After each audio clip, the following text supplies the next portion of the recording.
حضرت ابو ہریرہ رضی اللہ تعالیٰ عنہ کہتے ہیں ہم حضور کی بارگاہ میں حاضر تھے تو کچھ غریب لوگ حاضر ہوئے.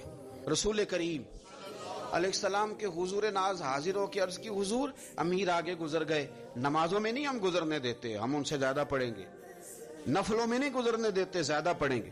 یا رسول اللہ صلی اللہ تعالی علیہ وسلم ہم انہیں نا تلاوت قرآن پاک میں نہیں آگے گزرنے دیں گے، وہ ہم زیادہ پڑھیں گے. لیکن حضور وہ مالدار ہیں، غلام آزاد کرتے ہیں، صدقات کرتے ہیں، خیرات، اس کا ہم کیا کریں؟ حضرت سیدنا ابو ہریرہ فرماتے ہیں کہ جواب تو حضور نے بعد میں دینا تھا، پر جب ان کا سوال ختم ہوا تو میں نے حضور کا چہرہ نور دیکھا تو رسول پاک کا چہرہ خوشی سے کھلتا ہوا مجھے نظر آیا. گویا یہ جو رشک ہے نا کہ نیکی میں آگے گزرنا، یہ حضور کو اتنا پسند آیا کہ ان کے سوال سے حضور بڑے راضی ہوئے. کریم فرمانے لگے، حضور فرمانے لگے